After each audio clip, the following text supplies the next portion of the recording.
yang namakan Tuhan itu.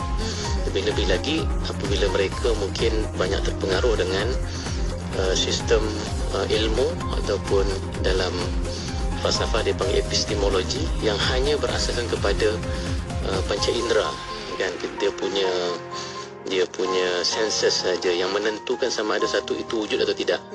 Nah, kalau nampak baru wujud, kalau dengar baru wujud, kalau boleh pegang baru wujud.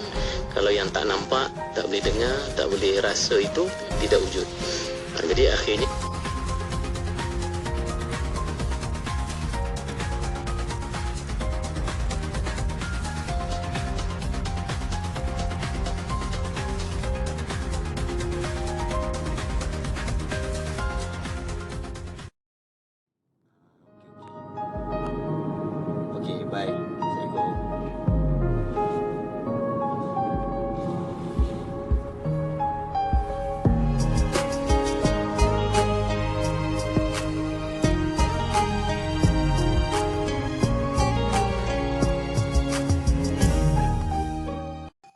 له الملك وله الحمد وهو على كل شيء قدير.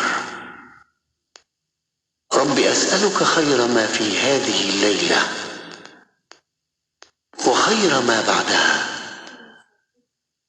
وأعوذ بك من شر ما في هذه الليلة وشر ما بعدها. رب أعوذ بك من الكسل وسوء الكبر. رب أعوذ بك من عذاب في النار وعذاب في القبر. Kami dan seluruh kerajaan memasuki waktu petang kerana Allah. Segala puji bagi Allah. Tiada sesembahan yang berhak disembah melainkan Allah semata. Tiada sekutu baginya. Semua kerajaan hanya miliknya dan segala pujian hanya untuknya.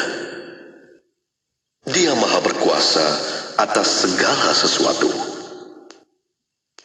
Wahai Tuhanku, aku memohon kebaikan yang ada di hari ini dan setelahnya. Sebaliknya aku memohon perlindungan dari keburukan yang ada di hari ini dan setelahnya. Wahai Tuhanku, aku berlindung kepadamu dari kemalasan dan buruknya umur tua. Wahai Tuhanku, aku berlindung kepadamu dari azab neraka dan azab kubur. Ya Latif, Ya Latif, Ya Latif, Ya Latif, Ya Latif, Ya Latif, Ya Latif, Ya Latif, Ya Latif, Ya Latif, Ya Fattah, Ya Alim, Ya Fattah, Ya Alim, Ya Fattah, Ya Alim, Ya Fattah, Ya Alim, Ya Latif, Ya Latif, Ya Latif, Ya Latif. Al-Quran Tagging Telaga Biru ada 25 kelebihan. 25 kelebihan dalam satu Al-Quran. Ada 341 penanda. 341 penanda. Memfokuskan sirah, doa, fiqh dan kisah umum sebagai bacaan dan amalan. Al-Quran Tagging Telaga Biru pelbagai corak dalam bentuk zip atau diari. Hubungi 0362754070 atau layari telagabiru.com.my. Saya tak ingin di pesta buku Sabina. Dengar tu, ada pesta buku antarabangsa Selangor, KMBSA Convention Center Shah Alam. Serius? Best tu. Bila? Dari 1 hingga 10 Disember ni, jam 9 pagi sampai 9 malam. Ada diskaun sehingga 50%. Jomlah pergi sekarang. Boleh belik-belik buku IKIM. Dengan MY P14. 50%? Wah, mesti kena pergi ni. Jom ramai-ramai kita ke Pesta Buku Antarabangsa Selangor hari ini. #SIBF 2023. #SIBF Selangor. #IKIM.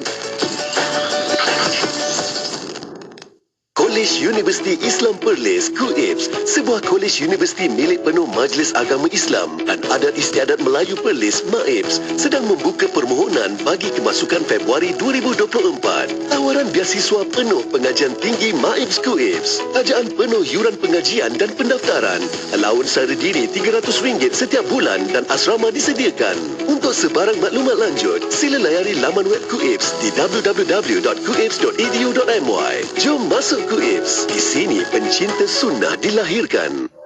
Anda kini sedang mendengar Destinasi IKIM bersama Mona Jasman.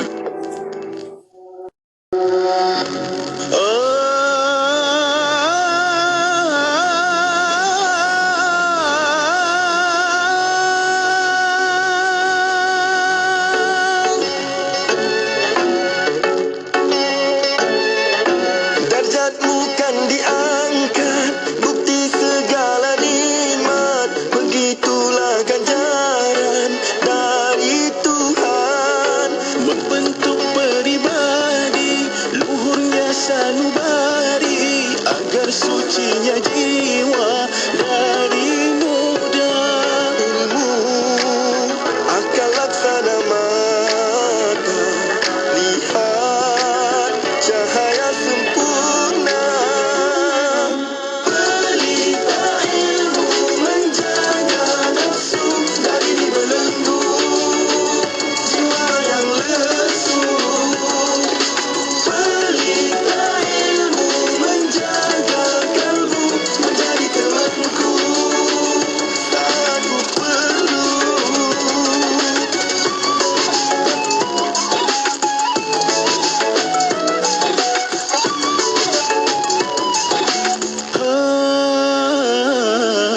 Menuntutnya ibadat, mencari satu jihad.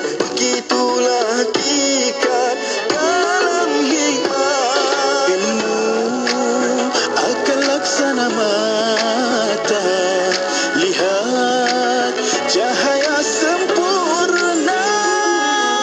Pelita ilmu menjaga nafsu dari dibelenggu jiwa yang lesu. Pelita ilmu menjaga kalbu menjadi temanku saat ku perlu.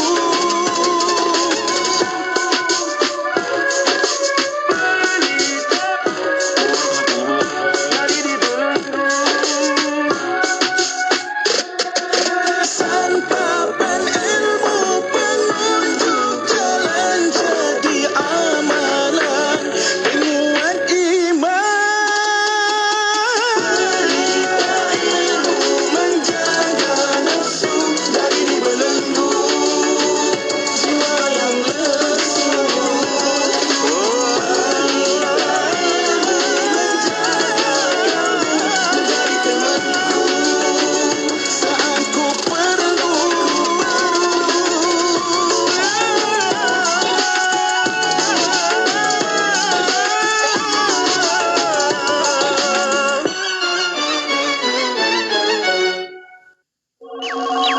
Komputer, sila aktifkan pakej iklan promosi 2023. Baik Tuan, sila pilih pakej iklan yang Tuan inginkan.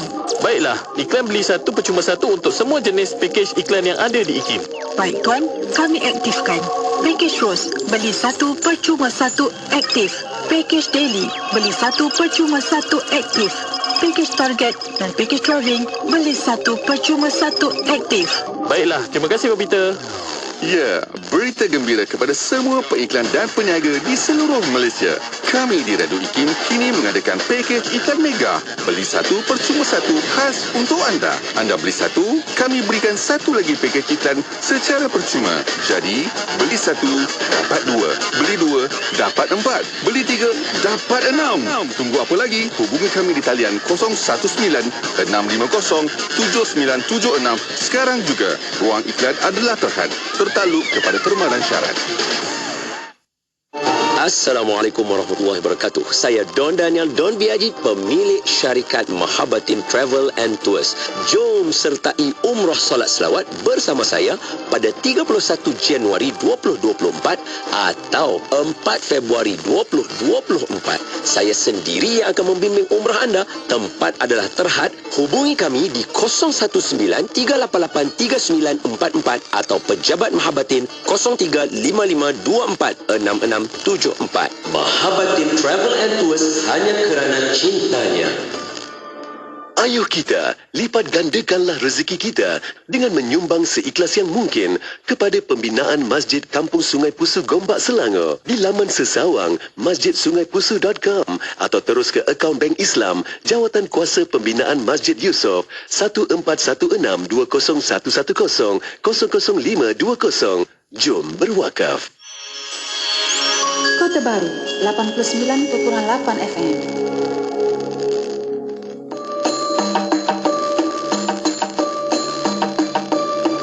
Masjid Negeri Negeri Sembilan. Masjid Negeri Negeri Sembilan merupakan masjid negeri yang terletak di Seremban Negeri Sembilan. Ia telah dibina pada tahun 1966 di atas tapak yang telah dikurniakan oleh kerajaan negeri.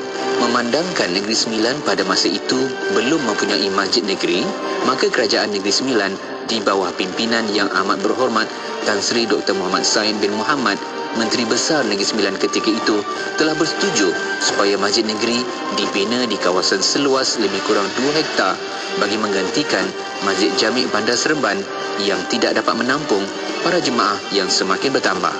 Ia telah dirasmikan oleh Paduka Seri Tuanku Yang di-Pertuan Besar Negeri Sembilan pada hari Jumaat 24 November 1967. Reka bentuk masjid negeri yang dibina pada tahun 1967 ini begitu simbolik. 9 tiang, 9 ruang dan 9 anjung tambahan yang dibina menggambarkan struktur politik negeri di mana Negeri Sembilan yang satu ketika mempunyai 9 daerah pentadbiran. Masjid ini terletak bersebelahan dengan Taman Tasik Seremban di pusat bandar. Bekas bangunan Sekretariat Negeri berbentuk zaman kolonial juga terletak berhampiran. Masjid ini turut berhampiran dengan pusat pentadbiran kerajaan negeri iaitu Wisma Negeri, Wisma Persekutuan, Dewan Undangan Negeri serta Istana Hinggap. Reka bentuk masjid ini sangat unik dan menarik di mana ia merupakan seni bina moden bercampur elemen tradisional iaitu seni bina Minangkabau. Masjid ini mempunyai 3 aras. Aras pertama terletaknya bilik air, bilik wuduk, bilik kuliah, perpustakaan Islam dan juga pejabat pentadbiran masjid. Aras kedua terletaknya Dewan Solat Utama dan juga ruang solat sisi. Di ruang solat sisi, pengunjung boleh melihat keindahan Taman Tasik Seremban yang terletak bersebelahan masjid. Aras ketiga adalah ruang solat tambahan yang terletak di setiap diameter Dewan Solat Utama serta ruang lega di setiap sisi. Selain itu, sebuah menara terletak bersebelahan masjid. 9 tiang masjid merupakan tarikan utama seni bina masjid ini dari luar. Ia juga kelihatan cukup menarik pada waktu malam apabila setiap tiang ini dipancarkan lampu. Dinding Dewan Solat Utama dipadankan dengan kaca dan kayu dan Dewan Solat Utama ini dilengkapi dengan sistem penghawa dingin. Radio IKIM membawa kepada anda lagu-lagu nasyid terbaik. Di pandangan mata, dalam puji, dalam kata-kata, dia Muhammad bil Quran, waj'alhu lana imaman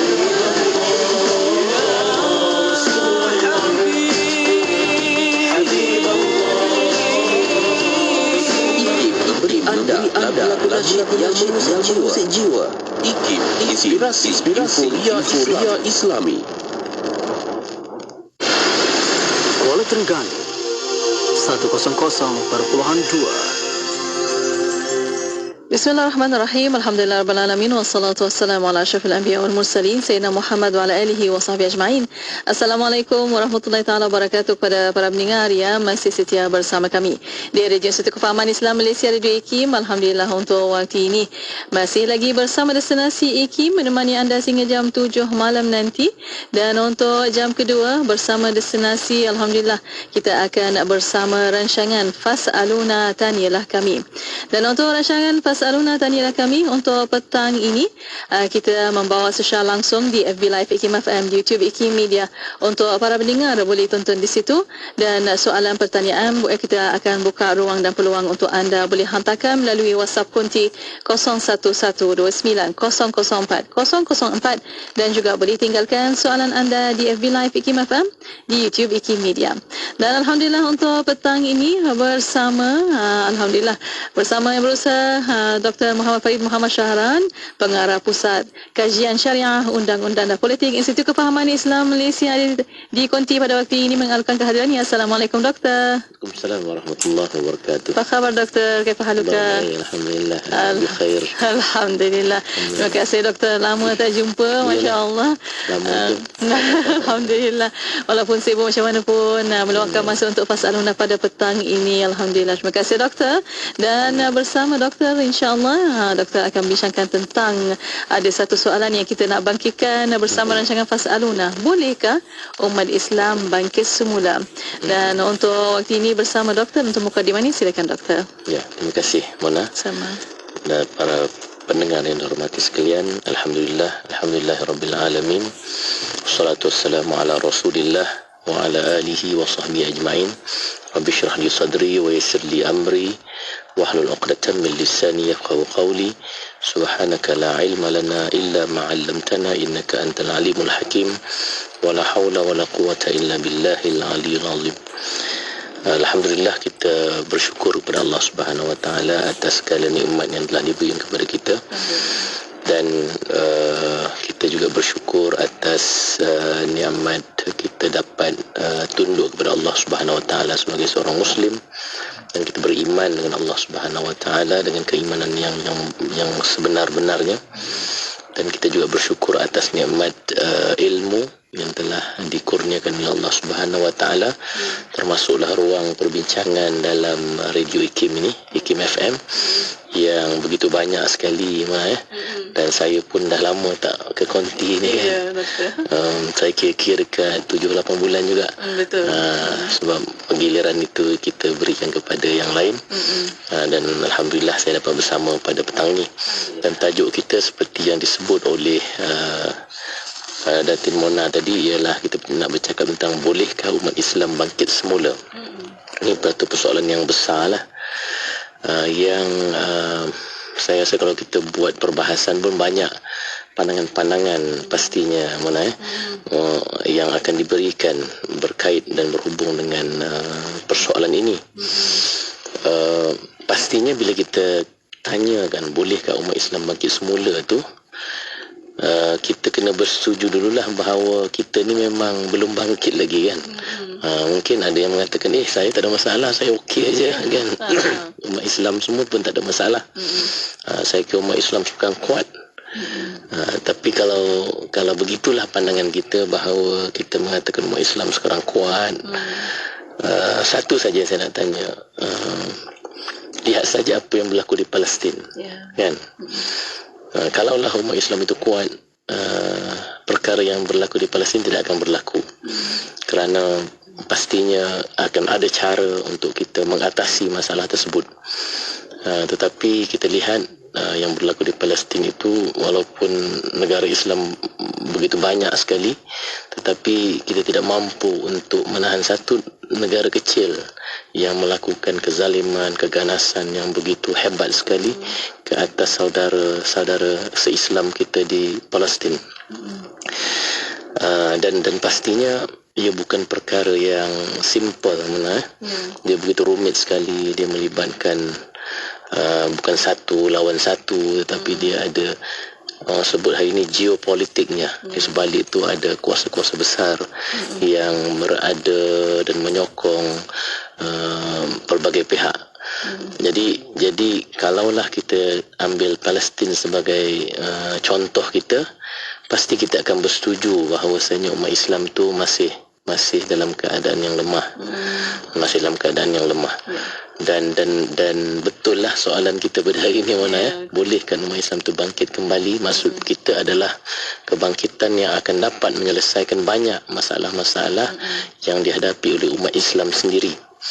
Dan kita boleh buat dua bentuk perbandingan, Mona, ya, untuk menjawab persoalan ini. Bila kita kata umat Islam ini dalam keadaan yang lemah, maknanya kita kena buat perbandingan dengan yang kuat lah.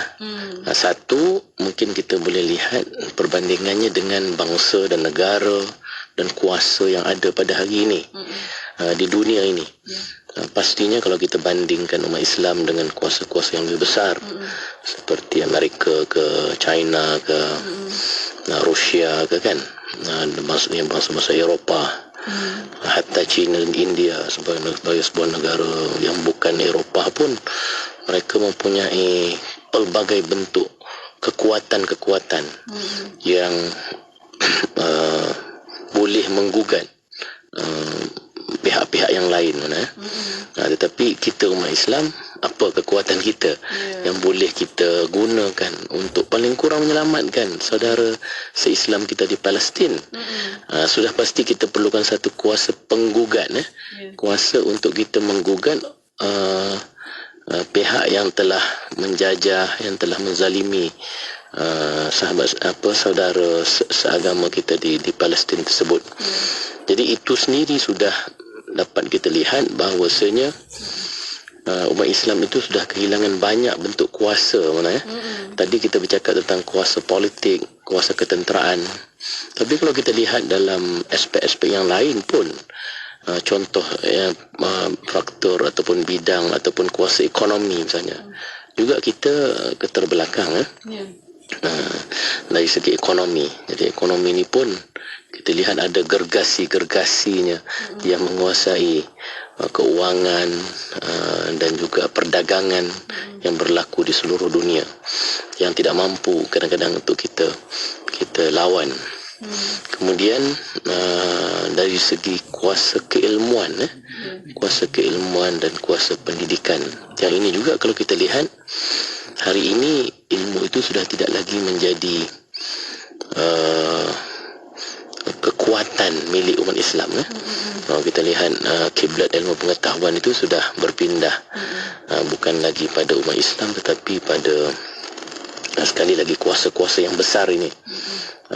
Kita pun kadang-kadang mana, nak pergi hantar anak-anak kita belajar pun kita paksa hantar ke negara-negara yang lain, khususnya dalam bidang-bidang fardu kifayah ni lah, bidang ekonominya, bidang engineering, bidang perubatan, semuanya kita terpaksa mengakui bahawasanya kuasa-kuasa besar itu mereka juga mempunyai kekuasaan dari sudut ilmu dan pendidikan.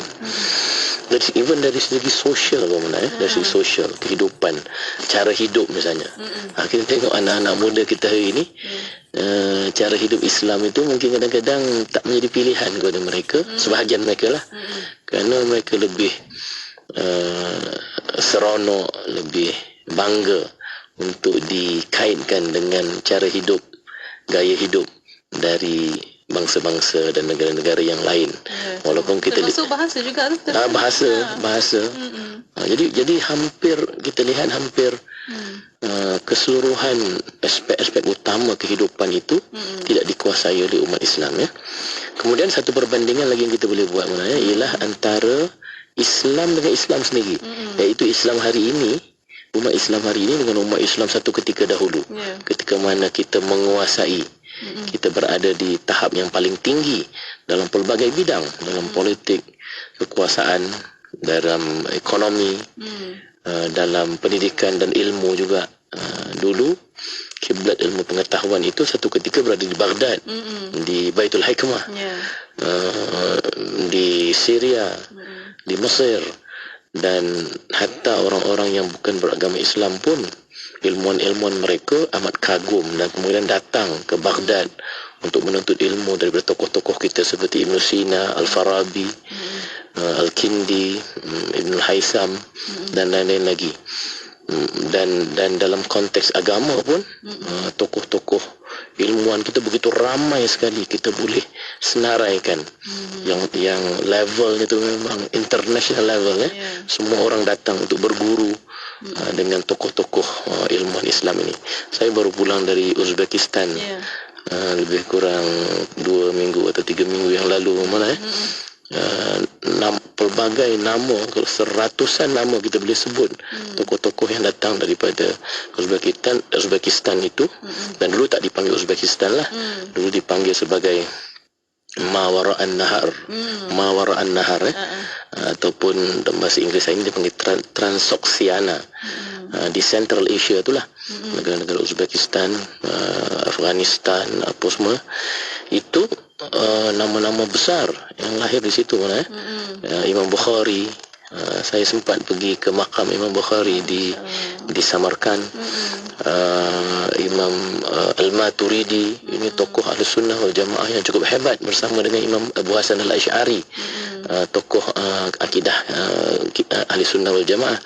Kemudian yang saintisnya Al-Khawarizmi juga daripada sana, Imam Tirmizi juga daripada sana. Dan yang namanya berakhir dengan Samarkandi dulu tu, Abu Lais misalnya, Samarkandi, semuanya datang dari sana. Ad-Darimi, semua datang daripada bahagian-bahagian sana. Zaman itu merupakan zaman keagungan, keemasan ilmu Islam. Dan kalau kita buat perbandingan sekali mana, hari ini kita jauh. Sebab itu saya ingat kita boleh bersetuju bahawasanya hari ini kita berada dalam keadaan yang agak keterbelakang, walaupun kita masih akui kita ada akidah yang benar, kita ada agama yang betul, tetapi akidah itu harus diterjemahkan dalam pelbagai bentuk kehidupan. Kerana teras agama Islam itulah akidah, tetapi Islam itu juga datang untuk memberi maslahah kepada umat Islam itu dalam pelbagai bidang yang kita sebutkan tadi. Jadi kalau kita hanya kuat akidah saja, kita kata saya akidah kuat, tapi kita punya cara hidup, kita punya ekonomi, kita punya politik masih lagi berada pada keadaan yang maklemah. Jadi kita tidak benar-benar menghidupkan Islam itu dalam bentuknya yang paling sempurna. Alhamdulillah. Terima kasih doktor atas pencerahan, dan untuk waktu ini kita berehat seketika doktor, dan para pendengar kita akan kembali selepas ini. Untuk bersama para pendengar, boleh hantarkan soalan anda melalui WhatsApp konti 01129004 dan juga boleh tinggalkan soalan anda di FB Live IKIM FM, di YouTube IKIM Media. Berehat seketika, kembali selepas ini. Tu setia bersama kami hanya di Destinasi IKIM. استمروا معنا في إذاعتكم إذاعة معهد الوعي الإسلامي الماليزي لمبah Kelang 91.5 FM.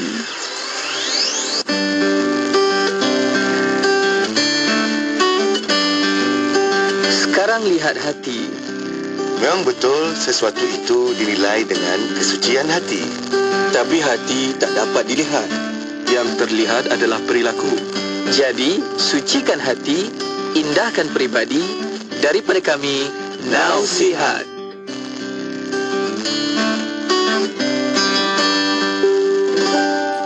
Akhlak, adab dan juga ikhlas. Maknanya itulah sebenarnya pil yang kita kena makan. Tak kiralah tak di mana pun pemikiran kita, tetapi masukkan akhlak kita, tunjukkan, jelmakan akhlak dan adab itu. Dan inilah yang sebenarnya perjuangan Nabi SAW. Utammima, kata Nabi, makarimal akhlak, menyempurnakan. Jadi kalau janganlah pula kita, Nabi dah sempurnakan akhlak, kita cemarkan akhlak, kita runtuhkan akhlak yang telah dibina oleh Rasulullah atas nama Rasulullah.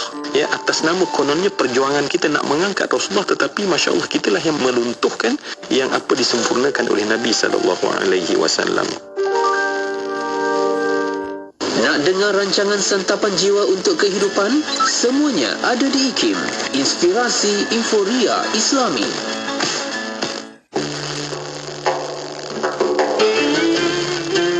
An Anas bin Malik radhiyallahu anhu عن النبي صلى الله عليه وسلم قال: ثلاث من كن فيه وجد بهن حلاوة الإيمان من كان الله ورسوله أحب إليه مما سواهما وأن يحب المرء لا يحبه إلا لله وأن يكره أن يعود في الكفر بعد أن أنقذه الله منه كما يكره أن يقذف في النار.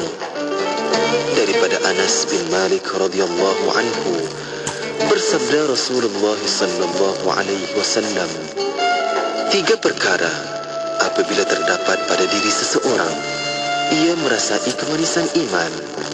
Siapa yang cintanya kepada Allah dan Rasulnya lebih daripada cintanya kepada yang lain. Siapa yang cintanya kepada orang lain hanya kerana Allah dan bukan kerana suatu tujuan duniawi, dan ia membenci kembali kepada kekufuran selepas Allah menyelamatkannya daripada kekufuran, sebagaimana bencinya akan dicampakkan ke dalam api. Riwayat Muslim. Mahukan pelbagai informasi terkini? Teruskan bersama kami di Inspirasi Inforia Islami. Bismillah, alhamdulillah, wassalatu wassalamu ala rasulillah. Alhamdulillah, masih bersama destinasi IKIM pada waktu ini untuk rancangan Fas'aluna, tanyalah kami. Dan alhamdulillah masih bersama yang berusaha Dr. Muhammad Farid Muhammad Syahran, pengarah Pusat Kajian Syariah Undang-Undang dan Politik Institut Kefahaman Islam Malaysia yang ada di konti pada waktu ini. Alhamdulillah bersama doktor masih membincangkan tentang bolehkah umat Islam bangkit semula. Itulah soalan yang kita utarakan untuk tajuk petang ini, yang seperti doktor kata, ilmu itu dari dulu dengan orang Islam, ada pun yang kata golden age, kegemilangan zaman itu dengan ilmu, dengan ulama-nya. Tapi mungkin untuk waktu ini doktor, kita nak tahu apa punca sebenarnya yang umat Islam lemah pada waktu ini. Silakan doktor. Terima kasih, Mona. Sama. Itu satu persoalan yang penting. Selepas kita bersetuju bahawasanya umat Islam itu lemah dalam banyak segi lah, kita tak kata semua segi kita masih ada kekuatan seperti yang kita sebut tadi. Kekuatan kita, kekuatan agama Islam itu sendiri mana dan masih ramai dalam kalangan umat Islam itu yang masih faham dan meyakini agama itu. Tetapi seperti yang saya sebut tadi, kita mahukan kefahaman kita terhadap agama itu dapat diterjemahkan dalam pelbagai bentuk kehidupan. Sepatutnya begitu, sebagaimana yang dilakukan oleh pastinya junjungan besar kita Nabi Muhammad SAW, para sahabat dan juga para generasi-generasi awal kita dahulu. Mereka bukan sekadar kuat dari segi imannya, tapi juga mereka dapat mencerminkan keimanan itu dalam segala bentuk kehidupan, dan mereka menguasai dan cemerlang dalam pelbagai aspek seperti mana yang kita sebutkan tadi. Dan saya seronok tadi mengambil Palestin sebagai kita punya model itu, sebab Palestin ini dia macam jadi simbol kekuatan dunia mana atau lebih luas lagi, kita lebih fokus lagi kita kata Jerusalem itulah, ataupun Baitul Maqdis itu. Sebab itu sejarah Baitul Maqdis ini pun disebabkan dia menjadi rebutan kuasa-kuasa yang besar, rebutan agama-agama yang besar, sebab semua agama menganggap Baitul Maqdis sebagai kota suci. Yahudi pun begitu, Nasrani pun begitu, umat Islam juga kita menganggap itu sebagai kota masjid ketiga penting dan suci dalam Islam.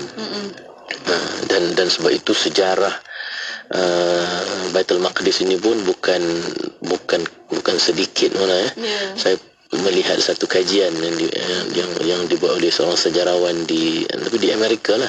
Tapi dia mengkaji Jerusalem ni. Dia kata Jerusalem ni atau Baitul Maqdis ni dia telah diserang sebanyak 52 kali.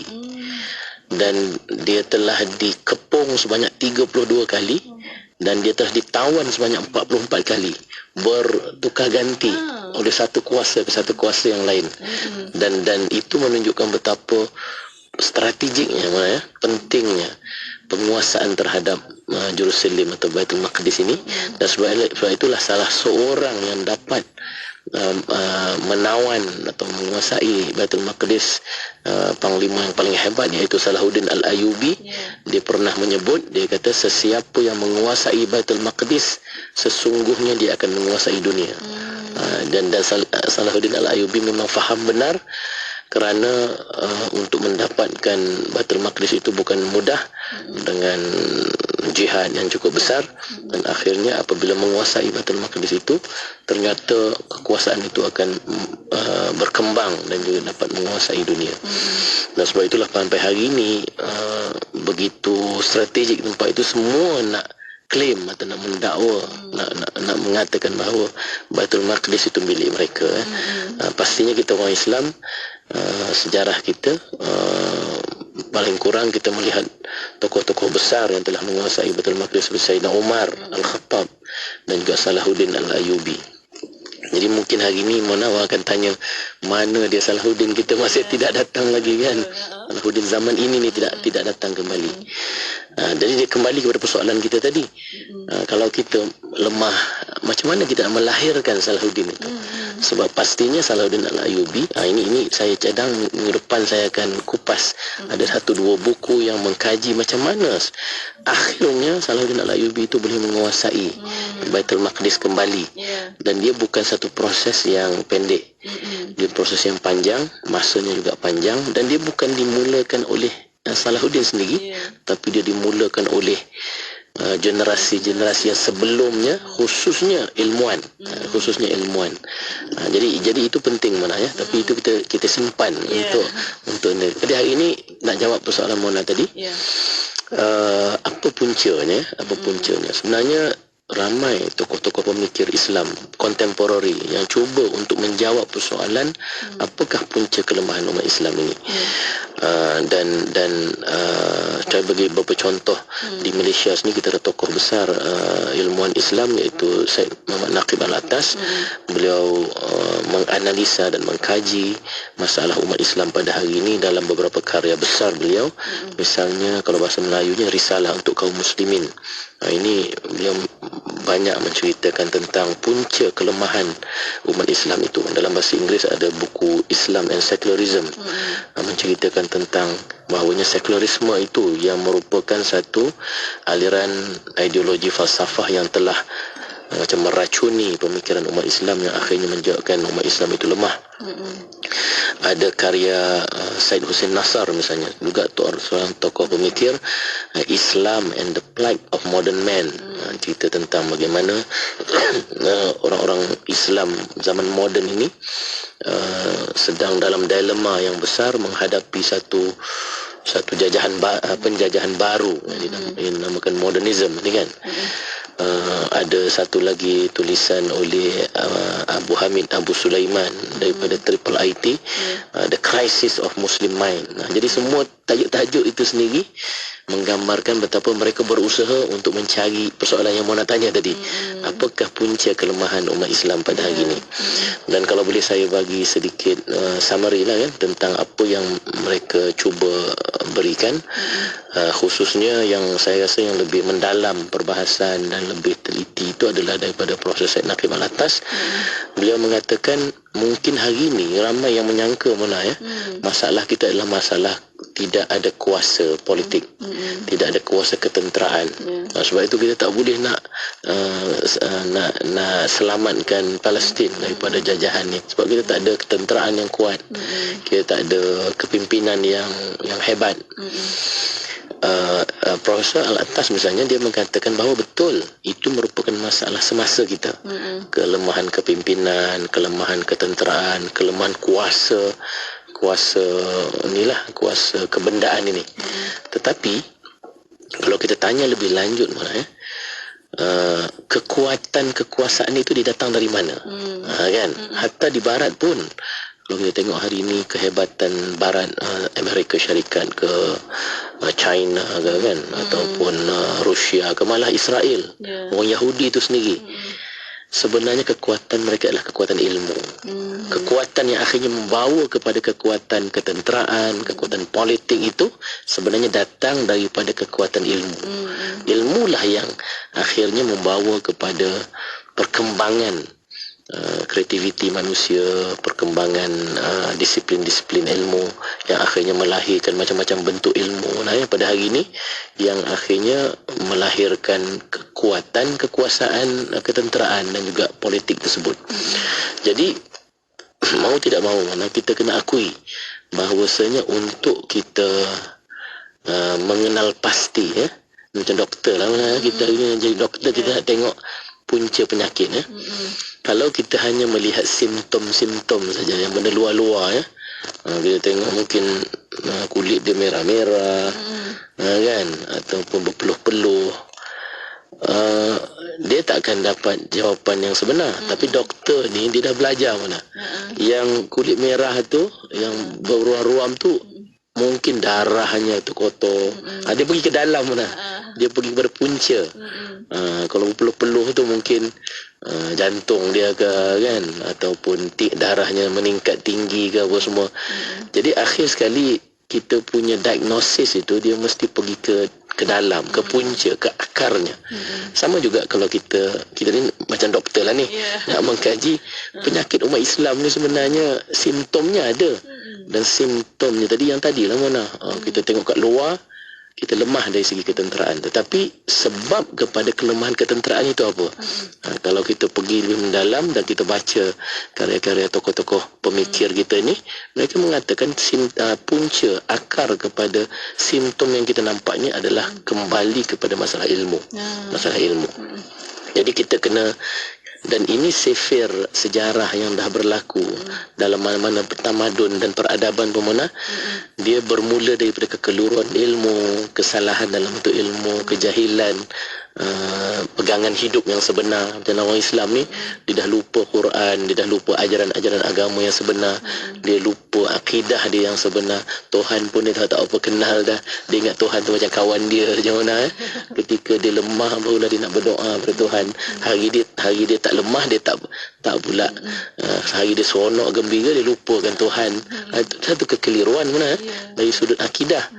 Itu yang Datuk Aiman tiap minggu bercakap tentang imanuna tu, supaya akidah kita itu dia merangkum keseluruhan kehidupan kita, bukan sekadar dia berada dalam hati kita percaya kepada Tuhan, tetapi diterjemahkan dalam bentuk pelbagai aspek kehidupan. Jadi persoalan ilmu ni persoalan yang cukup penting mana. Nanti kita boleh huraikan sedikit lagi kalau ada masa. Dan kita ada lagi minggu depan untuk kita huraikan tentang isu permasalahan punca dan akar permasalahan umat Islam ni. Ya, insya-Allah. Alhamdulillah. Terima kasih doktor. Dan kita akan berehat sekali lagi doktor. Kita akan kembali selepas ini untuk bersama para pendengar. Hantarkan soalan anda melalui WhatsApp konti 011-2904-004 dan juga boleh tinggalkan soalan anda di FB Live IKIM FM, di YouTube IKIM Media. Berehat sekali lagi kembali selepas ini. Terus setia bersama kami hanya di Destinasi IKIM. Radio IKIM membawa kepada anda lagu-lagu nasyid terbaik.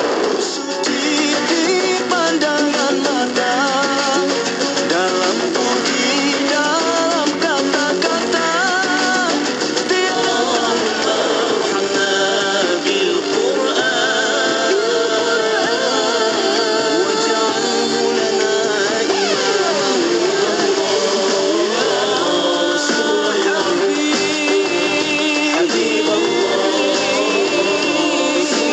wa beri anda lagu-lagu nasyid yang mengusik jiwa. IKIM, inspirasi Euforia Islami. Pulau Pinang, Perlis, Kedah Telangkau, 89.0. Ketika dunia lain diulik tiduran yang nyenyak, dihiburkan dengan hilaian ketawa suka, suara kanak-kanak, senyum bersama pelukan ayah dan ibu yang begitu mesra, penuh dengan kasih sayang. Tidak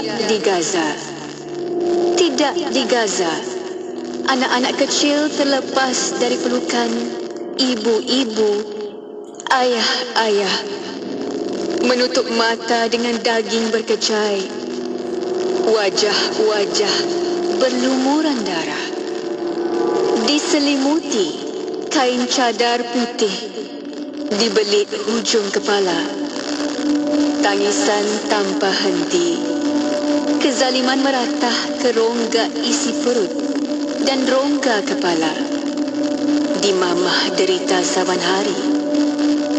Adakah penawar bagi Gaza untuk racun kekejaman ini? Adakah penawar untuk Gaza? Ria Darwina.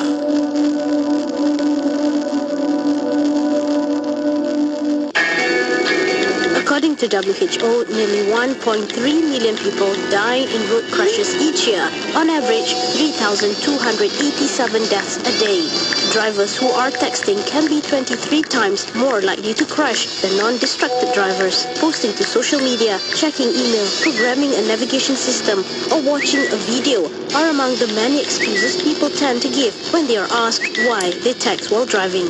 Please be aware of the dangers and keep your attention on the road, not on your mobile phones or other mobile devices. Texting and driving is dangerous. Road traffic crashes are predictable, can be prevented. Help saves lives. Don't text and drive. Nak dengar rancangan santapan jiwa untuk kehidupan? Semuanya ada di IKIM. Inspirasi Inforia Islami. Inspirasi Inforia Islami hanya di Radio Institut Kefahaman Islam Malaysia. Terima kasih kepada anda yang masih setia bersama kami untuk petang ini bersama rancangan Fas'aluna. Tahniah kami dan Alhamdulillah masih bersama Yang Besar Dr. Muhammad Faid Muhammad Shahran, Pengarah Pusat Kajian Syariah Undang-Undang dan Politik Institut Kefahaman Islam Malaysia. Masih bercakap tentang bolehkah umat Islam bangkit semula, dan Alhamdulillah bersama para pendengar di FB Live IKIM FM, di YouTube IKIM Media, ramai yang tuliskan juga learning point dan mengalukan kehadiran doktor pada petang ini.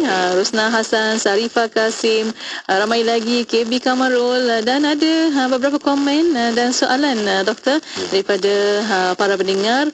Ada Muhammad Khir yang minta pendapat doktor, bertanya, umat Islam boleh bangkit tetapi ia perlu nilai sepakat, kekurangan perbezaan pendapat yang melahirkan pertelingkahan, dan tidak mereka harus bersatu untuk perkara yang memberi keutamaan kepada kekuatan umat dalam beragama, ekonomi, sosial, perniagaan dan lain-lain. Mohon pandangan daripada doktor. Ya, betul. Encik Muhammad Khair, salah satu punca kepada kelemahan itu adalah apabila berlaku kekeliruan dalam ilmu yang seperti yang kita sebutkan tadi, maka berlakulah perbezaan pandangan yang kadang-kala merugikan kita. Betul. Kita akui bahawa sifat manusia itu akan sentiasa berbeza, akan ada perbezaan pandangan. Sebab itu ada perbezaan mazhab, kita tengok ada perbezaan ijtihad, fatwa misalnya. Tetapi kadang-kala yang berlaku pertelingkahan, perpecahan itu adalah perbezaan-perbezaan yang sebenarnya tidak sepatutnya berlaku. Perbezaan disebabkan oleh kepentingan peribadi, kepentingan kelompok, perbezaan disebabkan oleh hasad dengki, kan. Tak boleh tengok mana ya, dia bagus sikit tu, mana boleh, mesti aku lebih bagus lagi. Sepatutnya dia sokong, kan. Kalau kawan kita lebih baik, kelompok sana lebih baik, kita sokong dan dokong, kerana dia akan melimpah kepada kita balik. Kebaikan tu akan melimpah kepada kita juga, kan. Ilmu lebih lagi mana. Sebab itu ada kata-kata yang dikatakan ikhtilaf fi ummati rahmah tu. Ikhtilaf pada umatku itu sebagai satu rahmah. Ikhtilaf yang rahmah itu adalah ikhtilaf yang bentuknya ilmiah, sifatnya ilmiah. Seperti perbezaan pandangan para ulama mujtahidin misalnya. Bila ada perbezaan pandangan itu, dia memperkayakan sudut pandang dan juga membolehkan umat Islam itu lebih selesa, lebih mudah untuk mengamalkan amalan agama. Dan seperti Encik Khair sebutkan tadi, sepatutnya kita tinggalkan bentuk-bentuk pertelingkahan, salah faham dan juga perbezaan pandangan yang merugikan ini, tumpukan kepada common interest kita, kan, macam disebut tadi, hari ini kita ekonomi kita lemah, jadi kenapa tidak kita bersama-sama bertolong menolong untuk memperkukuhkan ekonomi kita, kan. Ini adalah kita tu memang dah lemah dari segi ekonomi, sama-sama kita juga ada pula penyakit PhD, penyakit hasad dengki itu, dan akhirnya melemahkan lagi. Dalam politik pun begitu, kita tengok akan ada saja sifat tidak puas hati kepada yang lain, akhirnya kita berpecah. Jadi akhirnya bila kita nak maju ke depan kalau begitu mana Nah, sepatutnya akidah yang tauhid yang kita ada ni menyatukan. Nama pun tauhid. Keesaan Allah SWT, implikasinya lah ialah kesatuan umat. Kerana kita mempunyai Tuhan yang esa, yang satu, maka sepatutnya kita bersatu atas kekuatan tersebut. Alhamdulillah. Terima kasih doktor. Dan ada satu pandangan lagi daripada di YouTube. Alhamdulillah di Johan kata umat Islam di zaman gemilangan Islam mereka menuntut ilmu penuh kesungguhan, meletakkan ilmu agama itu top priority dalam hidup mereka. Tapi masa kini ilmu agama dianggap belajar sambil santai-santai. Betul, saya lebih setuju dengan pandangan itu. Kerana kita kadang-kadang salah faham menghasilkan fardu ain ni benda yang simple saja. Saya dah selesai dah fardu ain masa sekolah rendah dah kan. Memang selesai. Tapi bayangkan umur kita masa itu 7 hingga katakan 12 tahun kan. Apa sangat bentuk kefahaman yang ada pada kita itu untuk memahami teras agama, usuluddinnya kan, syariahnya. Pastinya itu adalah basic. Tetapi pengajian atau pengetahuan tentang fardu ain kita ni, dia mesti meningkat sebagaimana meningkatnya umur kita mana. Kalau umur tu dah 40, 50, patutnya kualiti ilmu-ilmu keagamannya itu adalah kualiti 50-an lah. Ini kadang-kadang kualiti masih kualiti darjah 1. Sedangkan umurnya sudah 50 atau 40 atau 60. Jadi tetap sebab apa mana? Kerana kita dalam Islam, ilmu agama itulah yang menjadi teras, menjadi pemandu, yang menjadi batas kepada ilmu-ilmu yang lain. Yang kita panggil ilmu fardu kifayah. Hari ini mungkin kita hebat, cemerlang kehadapan dalam ilmu-ilmu fardu kifayah. Tapi ilmu fardu kifayah kita itu kadang-kadang tidak dipandu oleh tauhid, tidak dipandu oleh agama, tidak dipandu oleh akhlak. Itu yang banyak berlaku penyelewengan, banyak berlaku kerosakan, banyak berlaku salah guna ilmu yang kita ada. Belajar tinggi pendidikan tinggi, tetapi ilmunya rendah. Kerana ilmu tidak semestinya sama dengan pendidikan. Pendidikan ni formal saja. Mungkin dia masuk universiti. Tapi kalau universiti mungkin dia kuat hafal, dia dapatlah ni. Tapi dari segi penghayatan ilmu tersebut dalam kehidupan dan panduan agama terhadap ilmu yang dia belajar tak ada, tak guna. Mungkin tinggi pelajaran tetapi akhlaknya mungkin buruk. Jadi sebab itu penting untuk kita jaga ilmu agama itu sebagai pemandu kepada kehidupan kita. Alhamdulillah. Terima kasih doktor atas pencerahan. Dan untuk waktu ini doktor mohon pencerahan juga persoalan kita untuk petang ini. Bagaimana doktor cara untuk umat Islam ni bangkit semula? Okey. Satu yang penting, sebab itu minggu depan insyaAllah kita akan cuba lihat 2 buku yang saya bawa ini. Hari ini macam teaser saja. Satu buku tentang kebangkitan generasi Salahuddin dan kembalinya Al-Aqsa ke pangkuan Islam. Dia asal buku bahasa Arab, tulisan Dr. Majid Irsan Kailani. Tapi diterjemahkan dalam bahasa Melayu. Saya terlibat dalam menerbitkan buku ni dulu. Dan satu lagi buku bahasa Inggeris Salahuddin Al-Ayyubi, dia ada 3 volume oleh Dr. Ali M. Salabi. Dan 2 buku ini dia akan menerangkan lebih detail tapi mungkin ringkasannya pada hari ini, caranya kita tidak boleh tidak, kita harus kembali kepada kekuatan ilmu tadi itu. Dan ternyata kemenangan Salahuddin Al-Ayyubi pada 1187 1187 Masihi dahulu, sebenarnya dimulakan oleh kekuatan-kekuatan yang berbentuk pemikiran, ilmu dan juga akhlak. 3 kekuatan ini yang sebenarnya mendasari proses yang akhirnya membawa kepada kelahiran satu generasi yang begitu hebat. Dan dalam kalangan generasi itulah lahir seorang tokoh yang bernama Salahuddin Al-Ayyubi.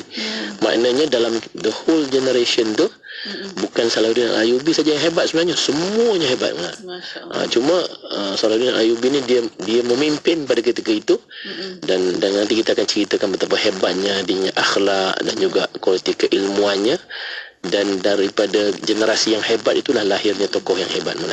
So hari ini kita harus bermula dengan mencipta generasi, menanam benih-benih yang melahirkan generasi.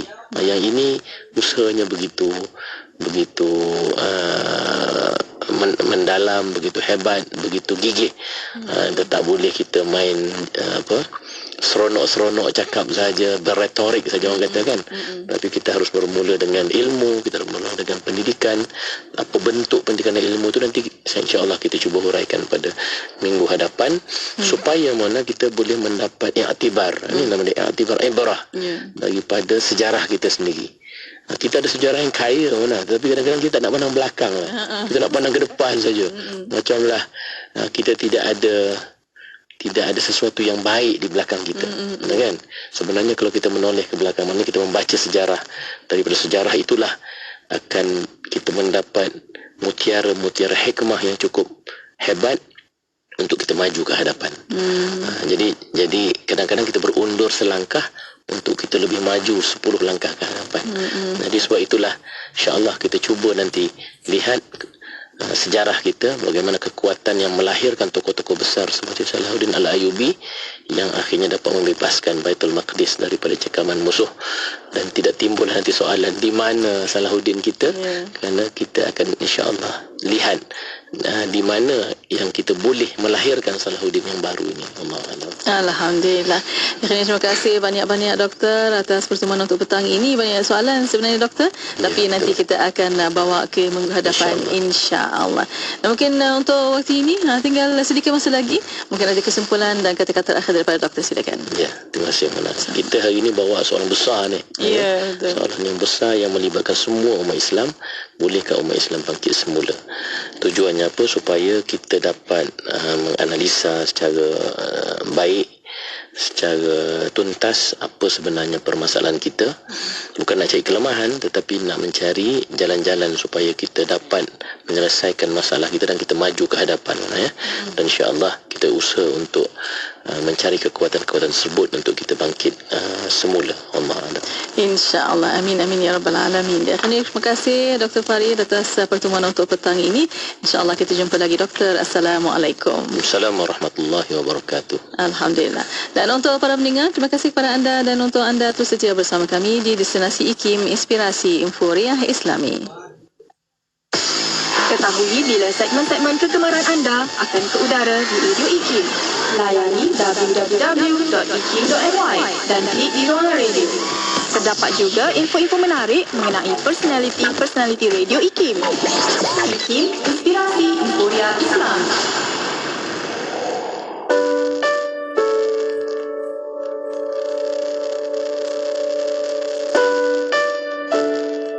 Sekarang permasalahan terjadi di sana sini karena hilangnya rahmat, dan rahmat adalah hakikat keindahan. Kita titi satu demi satu urusan kita dengan Allah, urusan dengan Rasulullah, urusan dengan sesama manusia, dan manusia bermacam-macam ikatan kita dengan mereka.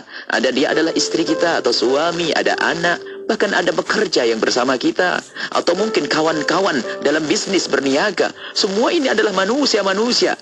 Jika kita salah menata hubungan hati kita dengan mereka, maka kita punya banyak kesusahan. Ketemu istri susah, ketemu anak susah, ketemu tetangga susah, ketemu siapapun jadi susah. Akan tapi kalau orang hatinya tertata, subhanallah, dia bertemu dengan istri penuh dengan kebahagiaan, dengan penuh kegembiraan, dengan keindahan di saat bertemu dengan anak, karena dia mencintai dengan penuh keindahan. Bahkan dengan karyawan yang bekerja dengannya, dia hubungannya adalah bukan hubungan sekedar hubungan pekerjaan, hubungan materi, akan tapi ada hubungan hati. Maka ketahuilah kita melihat mereka pun dengan penuh rasa kegembiraan, rasa bahagia, dan juga dengan siapapun.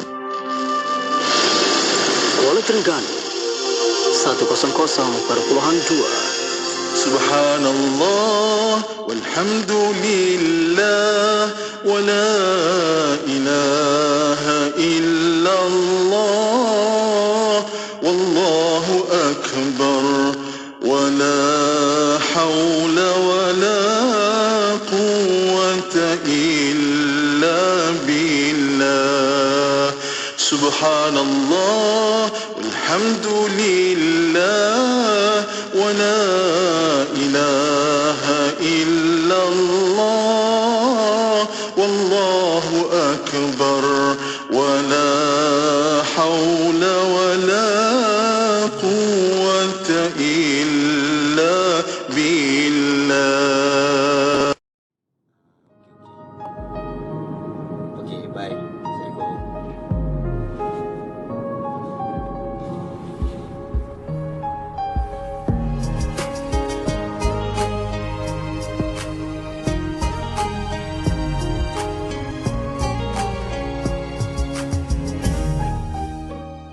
Ladatu 5.54 minit petang, Kuching 6.33 minit malam, Miri 6.14 minit malam, Kangak Luar Star 7.4 minit malam, Pulau Pinang 7.6 minit malam, Ipoh Kuala Lumpur Putrajaya Shah Alam Seremban 7.4 minit malam, Madam Melaka 7.3 minit malam, Johor Bahru 6.50